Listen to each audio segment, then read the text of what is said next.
It is a scam when you don't allow everyone to operate on fair terms. We are the Robin Hoods of sports betting. We take something back from the rich bookies and enable our customers to beat them instead. Hi everyone, Alex here. Welcome to episode 39 of the Trademate Sports Betting Podcast. Today I'm joined by football betting analyst Steve Wyss. Welcome to the podcast, mate. Hi Alex, thanks very much for having me on. It's a pleasure to be here. How are you doing? Good, mate. Keeping strong during these crazy, uncertain times. But we'll, kick on, mate. You cover your main leagues you're covering is like French League 1 and 2, MLS, Norwegian Top League. Why did you kind of choose these leagues? Why are you trying to analyse those leagues and try and find an edge in betting there? When I first came into betting, which was probably about 15 years ago now, I covered a wide range of leagues throughout the whole year. And at that stage, it basically became unsustainable. And you have to kind of pick the ones that you do best at and the ones you enjoy the most. So that's where it kind of led towards French football and Norwegian football was sort of my main summer league. So it kind of develops that way, and then it turns out I ended up working for a company called Football Radar for a few years as their head French league analyst. And you just kind of get drawn towards certain leagues, you know. It could have been easily Serie A, it could have been La Liga, but I found back in the day that French football was kind of my niche market. Sometimes I regret that because it's so boring. But and then down sort of MLS is something in recent years that I've more got into, mostly because just the higher number of goals in the league. Is why I found it successful. But I found that I work best when I'm more, I'd say, covering specialised 3, 4, 5 leagues. I know some people out there cover leagues all around the world, and fair play to them for doing that, but I find that difficult. Yeah, so I was going to ask, with our main office is based in Oslo, Norway, so we naturally get a lot of Norwegian customers. Obviously our CEO is Norwegian and a lot of our developers are too. How did you stumble across the Norwegian league? Because that's getting pretty niche. Because I needed a gap during the summer to focus on watching football and betting on football at the time. So I used to do all the Scandinavian leagues, Sweden, Norway, Finland. I've even given Iceland a go down the years. I still follow Sweden quite closely because I do a podcast called the Nordic Football Podcast, and my colleague on there, he's a Swedish football expert. But I actually find the league quite difficult to bet on. It's much more variable and quite a few more sort of shocks around. So I don't tend to really do much in Swedish football, apart from in running perhaps. Finland, I just simply didn't have the time for it in the end. But so I needed basically a summer league to focus on. And Norway, the top flight in Norway, it's just something I've always kind of. Well, I really like watching the Norwegian league as well because it's kind of quite raw. There's no VAR yet. It's quite physical. You get away with a lot of challenges, and it tends to be a more real reflection of what football was in the 90s kind of over here, really. So I quite like that about it as well. Yeah, were you betting all of the leagues? Like, would you say that maybe when you first started you were betting every single football league in the world or just about close to it, and then you kind of figured out that, all right, well, I've found an edge here in France, in Norway, in the MLS kind of thing? Yeah, I mean, not every league in the world, but I obviously was following quite a lot of leagues around back in the day back then, and I just kind of figured it out in my mind. I'm better off specialising. You know, when you put more effort into certain things, then you can get an edge. And yes, it kind of limits you around the rest of the world, but that's just the way I operate the best. You know, and in the summer there, typical year, not obviously this year with the coronavirus, but you know, April till November. And you've got a large chunk of the summer where it's a good league to focus on. Yeah, we're running a betting experts article series on our blog at the moment, and it's one of the most common trends I see over and over is the importance of betting into niche markets. And because I guess most people that start off, they're just going to bet on maybe their favourite sports, or maybe they're just going to bet on anything that they can see if they're maybe having a bit of luck to start off with and get a bit excited and try and bet on everything. But it's one thing that I've noticed myself just from talking to everyone in the industry, that it's really important to kind of try and specialise yourself if you want to be profitable long term. What's your opinion on the efficiency of these leagues? Because that's kind of the Maybe the downside, I guess you can look at some of like betting on smaller leagues, is that they're not the most efficient leagues if you compare it to like an an EPL or an NFL. These kind of leagues. I mean, when you say efficiency, how exactly would you class that? I guess it's mostly just looking at the end price that you come up with when it comes to closing time, and you're looking at that closing line. Probably the best one to look at is Pinnacle. How accurate is that price? Are they, if you know, like I've read articles, Pinnacle have put out articles of simulations that they've run and how efficient their closing line is on certain sports, and to see how well they predicted the outcome of the game. So I guess that would kind of be the question surrounding there. Yeah, I mean, I think it's one of the big problems. I think if you go into niche markets, is actually limits. I know a couple of other guys who specialise in Norwegian football, and they go down below the top league. You know, I'm talking Division 2, 3, 4 of Norway. Now, I don't touch that level. I just don't have the. You really need to be speaking the language to be able to do research for that. For when you're going down to that level, or certainly reading the language quite well. And then you've got problems of limits. You know, I see a lot of tips out there for like Norwegian Division 3, Division 4. You're not going to be able to get 100 quid on that. For a lot of people, you know, that's one of the big problems of that league. But it is because in the majority of the summer months, they are the main leagues on. You tend to find that they're quite well covered, and obviously, with French football, it's one of the major leagues in Europe, so it's not a problem for the majority of the year either. So I would say, no problem if you're picking a league big enough that regard. But when you go down the ladder into the lower leagues, don't get me wrong, you can get some fantastic edges, but are you really going to get the limits? So you're not worried too much about how efficient the prices are? Like, I mean, I guess the best way to look at it is like an EPL, you've probably got millions, I mean, maybe tens, hundreds of millions of dollars on an EPL game.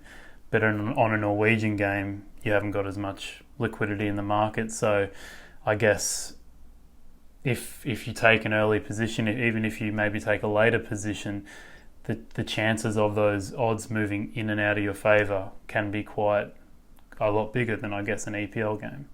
Oh yeah, that can happen. You can get some that go the right way and sometimes the wrong way. But at the end of the day, I'm after a winner. You know, Alex, and I might talk about this later. But the prices, most of the time, I know I can predict what's going to happen. You know what's going to happen. Sometimes it goes the wrong way. And there can be some large swings, of course, whereas the Premier League, you're not going to get so much large swing markets like that. But ultimately, I've just got to back my belief and ability in terms of predicting the outcome. Okay, so so have you built your own model? I guess that's probably the next logical question, in terms of how you go about your predictions in these leagues that you're covering.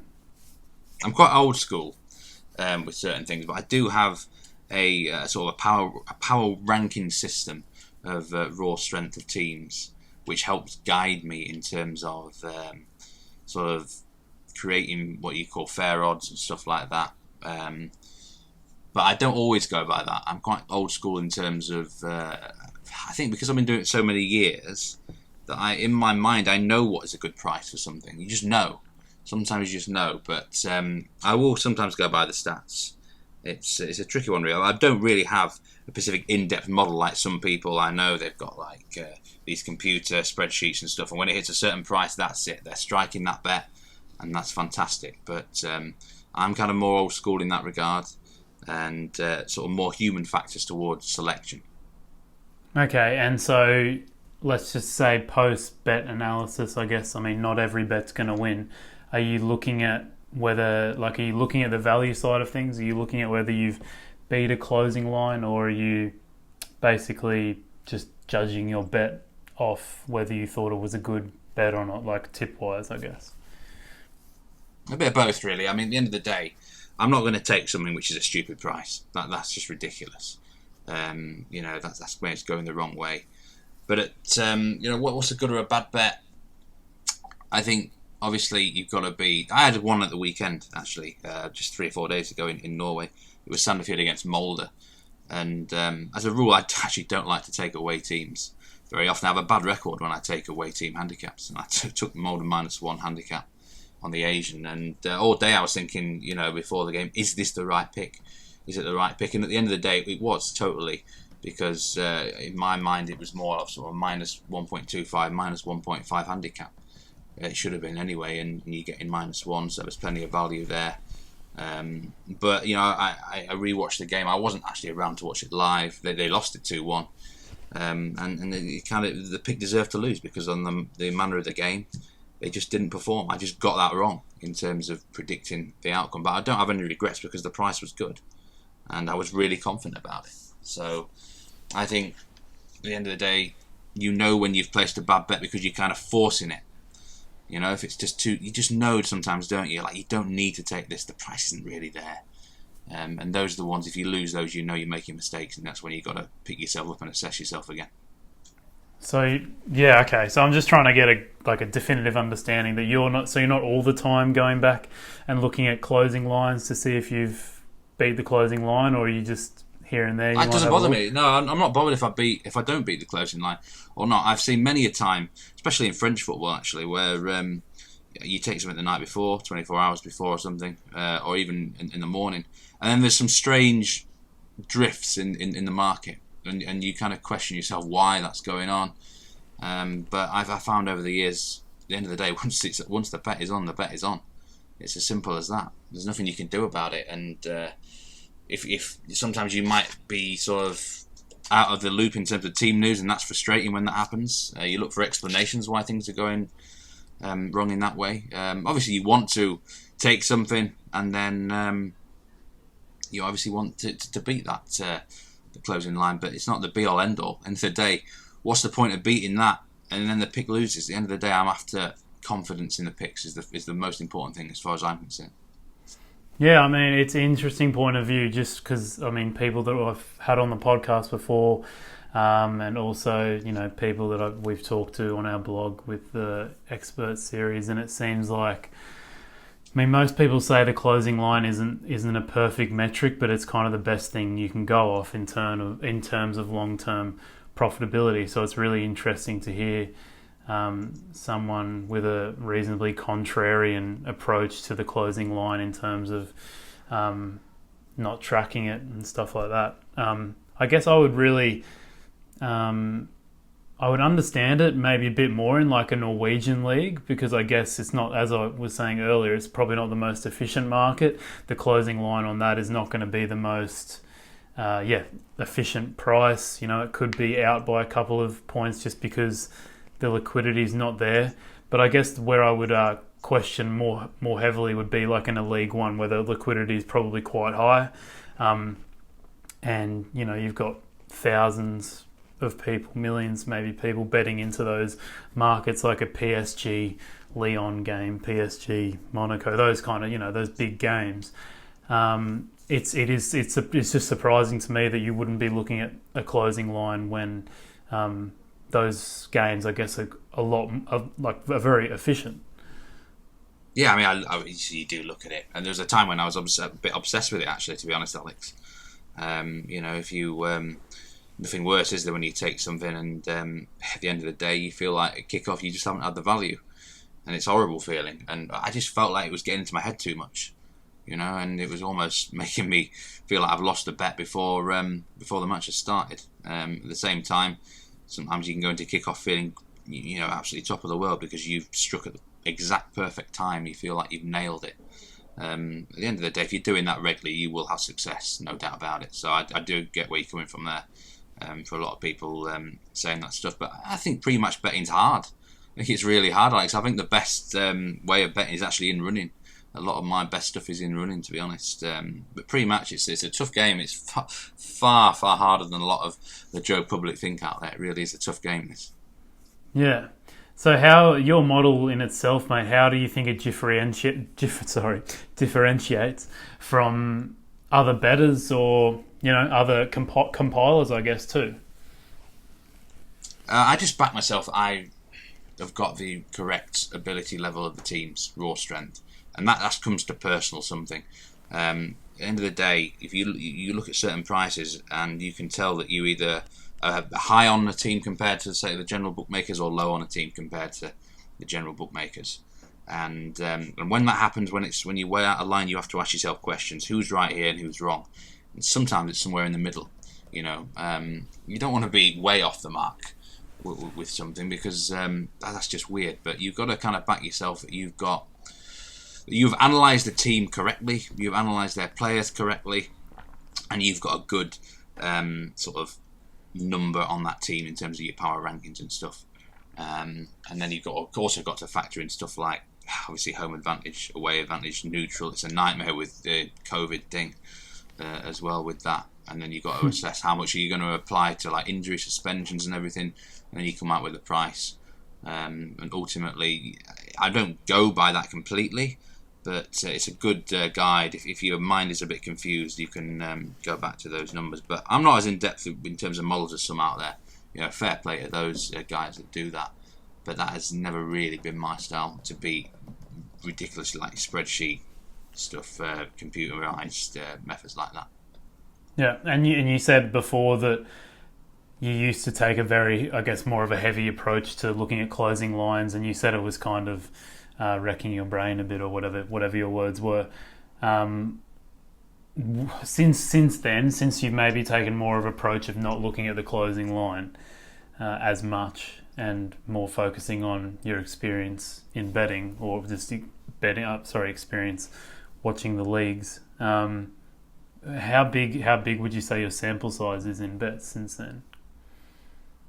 I would say it's probably gone down over the years. I used to probably have more bets down sort of 10 years ago than I do now. I think I've become more selective in the last sort of 5-6 years.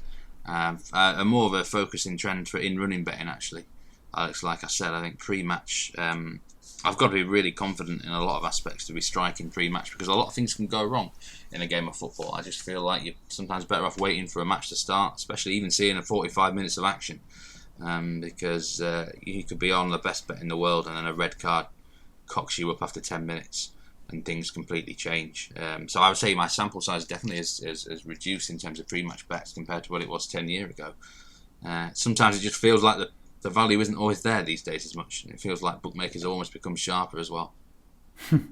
Yeah, I guess the smaller the sample size, the more people would be questioning, I guess, the debate over the closing line. Because if you're not beating the closing line over a bigger sample size, I guess, then most people would think that you would be losing in betting. So, I guess it'll be interesting to see how it goes for you over the years, and once your sample size, grows.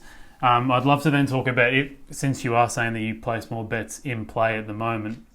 I find that really interesting, because we don't really get too many people on who are placing bets in play.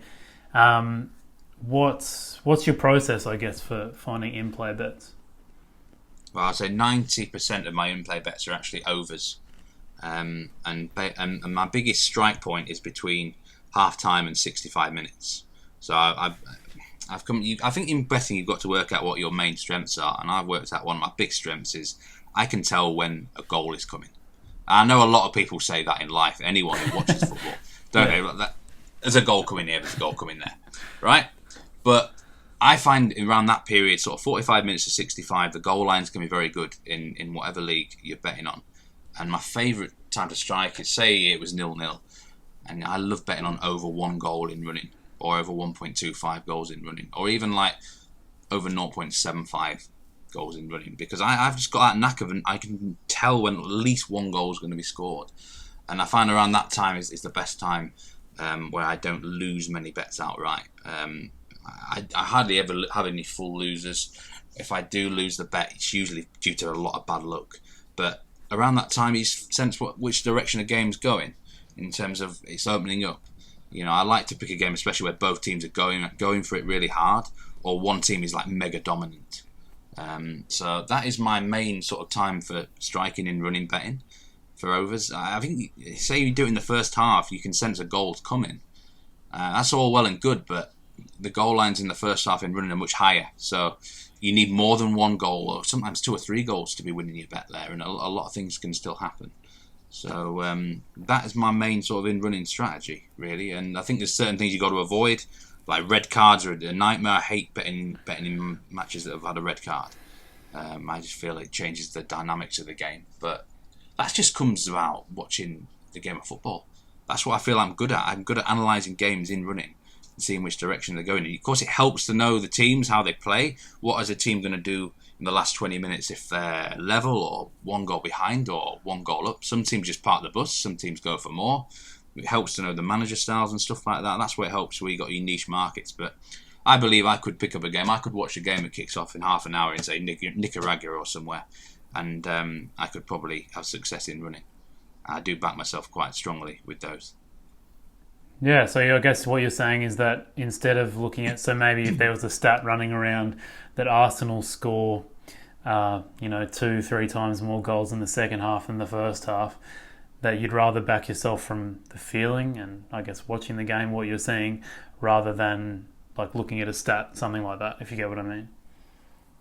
I think you can use statistics as well, for sure. And there's certain ones that stick out in my mind as well. I mean, for example, in Norway, Bodø Glimt, I think if you're going to get on an over with them, you're better off doing it pre-match because a lot of their goals are actually in the first half. And you've got to watch out in the second half. Certainly the last 20-25 minutes, they actually tend to... goals don't tend to happen in their match as much down the years. I mean, I'm a Leeds United fan. I don't bet in Leeds games, actually, because I think it's too much of a conflict of emotion. But I would have definitely been very frustrated as an in-running better with Leeds in the last 18 months under Bielsa. It looks like they're going to score loads and loads of goals, but they don't always come in that second half especially. So you've got to know the team.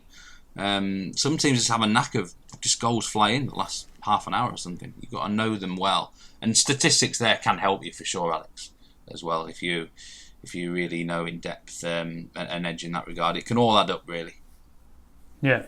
So would you say, if we had to summarise everything we've just talked about in the last 15-20 minutes, would you say value is something you're looking for in betting?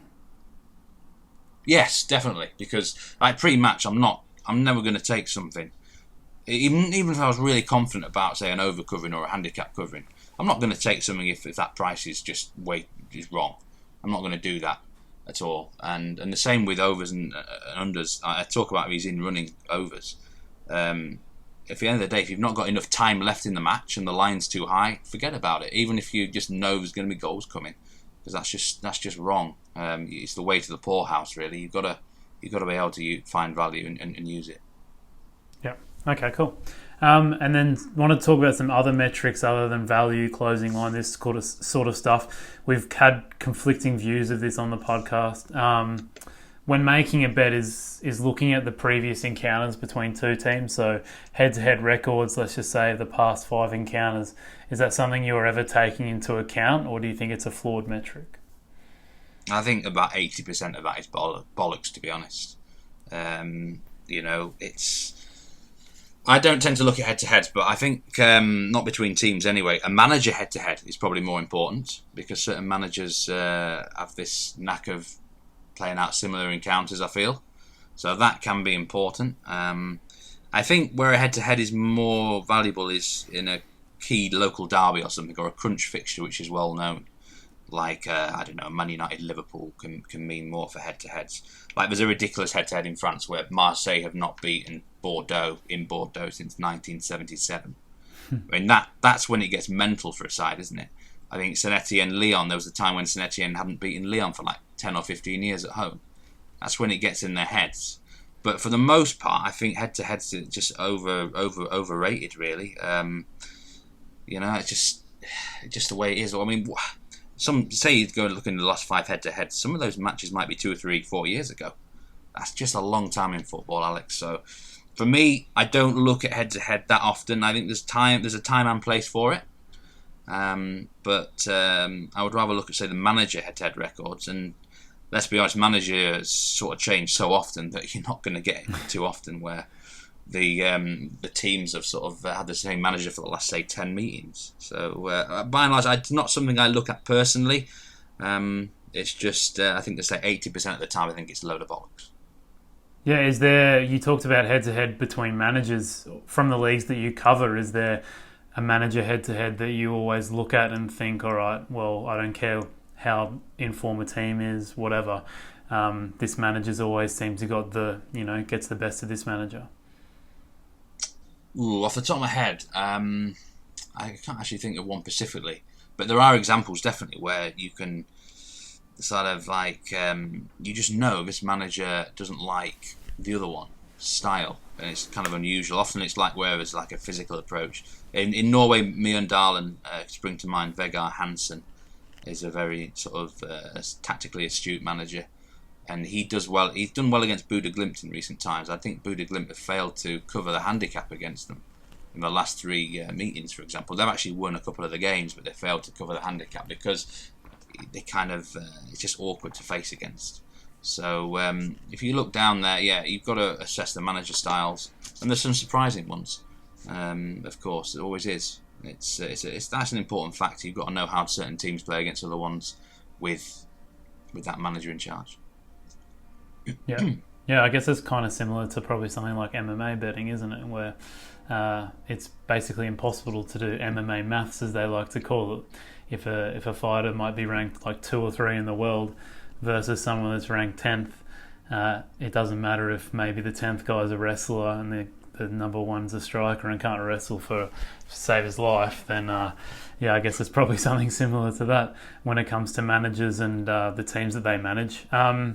The other one I wanted to talk about was, I guess this might be a pretty obvious answer to you, but it's not for a lot of maybe listeners or just general beginner bettors out there. If you could only look at one of these metrics to base a bet on, would you rather look at, just say we're 30 games into a season, a team's win, draw, loss record, or would you rather be looking at their record based on expected goals? This is a bloody good question, Alex, I must say. It's a really good one. I'm not actually sure what I would say. I'm kind of torn because these days I am more leaning towards expected goals, actually. And I think you can actually, though, become a bit too obsessed with it. You're like, oh, this team's XG here, that they're going to have to drop to the medium, or they're going to get results soon, or their results are going to drop because these XGs are just not adding up. And I think sometimes I've been guilty myself of looking into too detailed with expected goals, when really over 30 games, a win, draw, loss record, certain teams just have that knack of winning at home, don't they? Their XGs might not be brilliant, but they just, might have that way of grinding out a 1-0. Maybe there's a tough sort of, for example, in French football, going to Corsica is never easy when, Jatsi or Bastia back in the day. And their XGs, I imagine, were not that great, but they just find a way to grind out a result. So I don't actually know. Honestly, I'll be kind of 50-50 here. These days, maybe I'll edge towards expected goals. But I think you can look at both, really. But it's a very difficult question for me, that one, actually. Yeah, I think most people side with the expected goals theory because, in theory, if you take all statistical outcomes into play, I guess win, draw, loss really means nothing because, if I guess it's hard to say, it's hard to give an example because, the example that kind of goes against everything that I'm saying right now is Newcastle, because they have the worst expected goals record, but I can't remember what they finished in the Premier League. They always seem to, nick a win or a draw here and there when every statistic kind of went against them. But I think, we've ran a few polls on the Trademate Twitter account and also just speaking to a few experts. I think it's kind of a majority view that expected goals should be the metric you're looking at because, football is a bit of a crazy sport, I guess, and random things can happen. But I guess if you want some kind of stable statistic to go by, expected goals, as long as the people producing the statistics are looking at it correctly and not over, expecting too many goals when they're not really actually should be expecting that many goals, then I guess it's a pretty good statistic to go by. On to more general questions, mate. I'd love to discuss mentality and betting with you because it's something that we've been running on our blog a bit more often lately. A few articles around kind of the psychology, mentality side, mindset of betting, mate. What are your big thoughts on this topic? I think if you want to be a professional bettor or even a semi-professional bettor, it's tough. It's a tough life. the end of the day, we're all humans, and everyone has different things going on in their life. I mean, I'm a married man with kids, for example. Everyone's in a different situation, and we've all been there. We've had highs and we've had lows. And I think one of the biggest challenges of betting is when you're in that sort of losing streak. What sets you off? And probably one of the biggest mistakes I sometimes have is, now I don't mind losing a bet legitimately. If you look at a match and you're like, fair play, I deserve to lose that bet. I'm absolutely fine with that. The ones that get me is where you just get really unlucky, and we've all been there. Where you get penalties missed, massive chances missed or something, and you just feel like the whole world's against you. And then sometimes, still occasionally, even now, I make mistakes where you just want to get back on the horse, don't you, and rebound quickly. And if there's a match on the rest of that day or an in-running, you're kind of just searching for it, and that's where mistakes can come in. I think the key is to try and stay level-headed when you've had those losers. That's the key, really, with betting. Avoid the losers as much as you can, Alex. But it's a tough life. Yeah, it's probably one of the problems with when you're basing, because I guess there's like two sides of it. There's people that maybe are basing their predictions or their bets just strictly on numbers, and then there's some people who are maybe more like yourself, who are looking into they followed a league or whatever, and just through their knowledge and in-depth analysis of certain leagues and teams, they've been able to come up with an edge that way. So it's probably people that are maybe doing it on numbers might not even be looking at the game. They might not even watch the game. Whereas maybe someone like yourself, it's probably a lot harder. I mean, when I used to work at Football Radar, and they're a company. At the end of the day, a lot of their income is based on professional betting. You weren't always told what bets were going on at all. You could only kind of just suspect what they were going to be on, the bosses, but they sit there in their office, and I know that they had models. They're going on the stats and that. It's more of a computer-based decision system than human. But you know what? I've seen plates smashed. I've seen rages.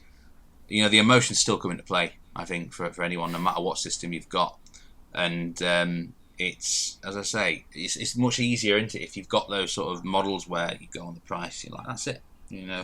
I sometimes wish that was me, actually, because you're not blaming anyone at the end of the day, but it's such no matter what sort of model you got, you are going to have down periods, and I think that is the key, is how you deal with those setbacks. Yeah, I know. I mean, even myself with my own betting, I guess mine's always just based around numbers with using Trademate, and I guess because there was such a lack of games between March to June, July. I mean, probably July. I wasn't able to get the bets in, so my losing streak ended up going for a very, very long time. But it can challenge you a lot mentally. So I understand what you're saying. I guess what I was trying to say is maybe you get a bit more emotional when you're backing your brain over a market or a number, if you get what I mean. Definitely, yeah, that is very true. Yeah, you do. Yeah, that's when you've got to be in the right mental state, and sometimes you just got to take a few days off to refocus again, recharge your batteries, reassess yourself. And it can become too much. So there's no doubt, sort of more the old school ways are mentally challenging, but you can still do it, Yeah, and what about your staking strategy, mate? It's all well having an edge, but I guess you got to be able to stake it correctly too. Now, down the years, I've done both methods. I used to do sort of Kelly criterion, but these days I'm level staking. I just feel like you should be. At the end of the day, every bet's the same, I think. Yeah, that's the way I see it. I don't want to overcomplicate it too much in that regard. In the past, I've kind of gone with more with certain bets, either due to extra confidence or I feel like extra value, and I don't blame anyone for that at all, I think. But these days, I just prefer level. As far as I'm concerned, it just simplifies it. It doesn't overcomplicate the system. So by level, you mean you're putting the exact same amount of money on every time? Yeah, basically, yeah. Yeah, I mean, sorry. I guess we use Kelly at Trademate because it's a bit easier because for one, it's a software, so it's a very easy calculation, but also we have a defined percentage for the edge. So I guess if it's someone not using a model that's like yourself, or at least not using a very technical model, it's very hard to define a Kelly bet if you haven't got the measurements around your edge, if you get what I mean. Yeah, you nailed it. Yeah, you absolutely nailed it there. Sometimes back in the day, I was like, you kind of know you should have more stake on this particular bet for whatever reason, but it's hard to know exactly how much unless you've got those models and stuff. And that is where I think it is probably an advantage to be with those sort of systems that you've got there. Yeah. And then a couple more to finish off, mate. What's your best advice you reckon you've got for a beginner bettor? My best advice for a beginner bettor is just take single bets. I think, and it's quite a boring thing. You say that to people, they kind of don't like that idea because they want to sort of hit the jackpot with accumulators or whatever, trebles, doubles. But single bets, keep it simple, you know. Yeah. This one thing you just have to look out for one thing, and that's it. I've always said to someone, you're better off putting £100 on a single than a ridiculous treble or something. You've got far more chances of winning. Yep. Yeah, makes sense, mate. And then on the other side, most common mistake you see in betting, would that also be betting accumulators? Yeah, that's an obvious one, isn't it, really? I think that's an obvious answer. But I think the other mistakes I see people do, and I'm including what I'd call good punters here, I think people sometimes bet on too many matches, actually. They kind of, or have too many bets in the same game, for example. This is something I've had a problem with down the years, where you say you're on a handicap, minus 1.5 handicap, and you're also going to bet on over 3.25 goals. And you might even be on like a first half goal line as well. That's a lot of eggs into the same basket, Alex, you know. And I just feel like I think that's probably a mistake looking at it. You've got to try and pick the one or two. Sometimes you really are confident. You can maybe get a couple of bets in there. But I see people attack too many games, and they may even go in running as well as the game develops, which is kind of crazy because, again, you're putting so many eggs into one basket. All it takes is one bad red card or one bad thing here, and it's screwed you. So I think that can be a mistake. Some people might disagree with that, but for me, I think that's a mistake. Yeah, I mean, it's a really variant strategy, accumulators, isn't it? Because, I mean, if you can get two value bets together, then you're only accumulating your value against, multiplying your value against the bookmaker. So it's actually a good thing. But then most people can't handle the variance because, if you're finding value at, let's say, 8, 10 in odds, it's only supposed to happen, maybe once in every 6 or 7 times if you found value. So, I guess that's the problem with it, isn't it? And yeah, I think you have to be very switched on to be a good accumulator bettor. So I think in general it's a good tip to just stay away from it. But yeah, lastly, mate, I like asking guests this because I think it's an interesting question because a lot of our listeners might be profitable bettors on the side and maybe considering a path to making it a more bigger income or maybe a full-time income. What kind of advice would you give to the people who have found an edge and have been successful and want to kind of take it to the next level? One thing you could do, if you depends what sort of area you've been betting in, but if it's been quite specific, you can expand that. In football, say to cover more leagues if you've got more time on your hands. If you're really good in betting, say the Premier League, why not expand that out to some more leagues? And the second thing, it's just, I know it's kind of obvious and simple, but you've got to increase the bankroll. You've kind of got to back yourself. If you prove to be successful, you've got to find a way to increase that bankroll, increase your stake size, and do it that way. So I would say those are the two sort of bits of advice I could give to someone. In some cases, it might not be possible, and that's a shame. But I would say that's why you can take it to the next level. Yeah. All right, cool, mate. We've had a good chat today. I really enjoyed the discussions over the closing line and efficiencies and stuff like that. And I think it'll be interesting to see what people think, and especially considering you're someone that you've said who kind of used to wreck their brain over closing lines and all that kind of stuff, and you've transitioned to, the style that you've got now. So, yeah, I really enjoyed the conversation, mate. It was good. Thanks very much for having me on the podcast, and take care of yourself. Yeah, where can people find you, mate, if they want to get in touch with you? Yeah, you can find me on Twitter at MeatmanSoccer, and same website as well, where I do some previews for the leagues that I cover, meatmansoccer.com. So catch me out on there. Where'd you come up with the name Meatman? Oh God, I mean, I used to work in a butcher's actually back in the day, and I kind of got this nickname around. I'm not even called that in sort of real life locally now, but around that time I was like creating names on forums and stuff. So I thought, yeah, Meatman, and it's kind of gone from there really. So it's a bit of a weird one, but yeah, Meatman Soccer. All right, cool, mate. All right, thanks everyone for listening. Next podcast coming out, we're going to do a UFC 252 preview with smart sports trader Ryan Bruno again. But other than that, thanks for listening. Make sure to do a quick rate and review of the podcast and subscribe to us wherever you listen to our podcast. And if you're looking to implement some of the strategies that we talked about today, more so the value betting ones, make sure you start a free week trial with Trademate Sports and start your value betting journey. But thanks again, mate, for coming on. No worries at all, Alex. Take care. Cheers, guys.